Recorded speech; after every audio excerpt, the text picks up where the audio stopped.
La dernière chose, c'est l'erreur qui est contre la liberté, en fait, c'est de garder un job alimentaire. Donc de se dire au cas où j'assure au moins cette base financière. Donc déjà c'est projeter qu'on n'aura jamais un chiffre d'affaires suffisant. Donc déjà c'est envoyer un mauvais message à l'univers. Mais en plus, c'est se contraindre et du coup, ne pas être libre. Alors en plus, dans un job alimentaire, en général, c'est rare qu'on gère son temps, c'est rare qu'on fasse ce qu'on veut, comme on veut, avec qui on veut et quand on veut. Hein. Ça, je crois que c'est encore pire que tout.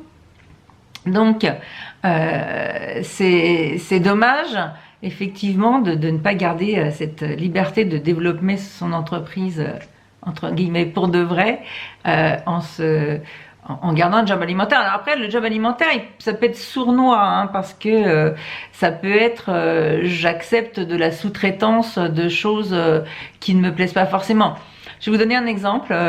Quand j'ai démarré, moi j'ai fait des formations dans une école. Alors j'ai un master de RH hein, que j'ai effectué en reconversion. Et puis on m'a proposé, quand j'ai créé, on m'a proposé d'animer des cours dans une école de commerce sur les ressources humaines. Alors effectivement, hein, j'avais le diplôme qui allait bien, enfin les connaissances. J'avais été adjointe des RH dans une mairie, donc c'est un sujet que je maîtrisais.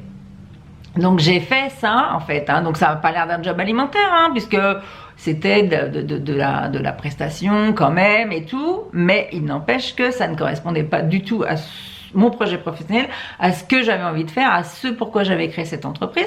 Moi j'avais créé cette entreprise pour créer des femmes à construire et à mettre en œuvre leur projet professionnel. D'accord ? J'avais pas construit cette entreprise pour donner des cours de ressources humaines à des étudiants. J'ai fait la même erreur que tout le monde, hein, qui était rassurante, parce qu'on se dit comme ça, je suis sûre d'avoir une base de chiffre d'affaires. Je suis allée donner ces cours, bon, ça a duré un temps, jusqu'à ce que je m'avoue que vraiment, j'y prenais pas de plaisir, et comme le plaisir est aussi une valeur importante pour moi, eh ben, j'ai arrêté, j'ai renoncé, et j'ai dit ça suffit. Je ne suis pas sur le bon chemin en faisant ça. Le temps que je passe à donner ces cours, je ne l'investis pas dans mon entreprise, je ne passe pas à construire les offres qui me plaisent vraiment, je ne le passe pas à identifier mes clients idéaux, je ne le passe pas à produire des choses qui me font plaisir et que j'aime et dans lesquelles je suis bonne. Donc, en fait, je ne suis pas libre. Donc du coup, j'ai arrêté de faire ça. Alors attention, effectivement, à tous ces éléments hein, que je viens de citer.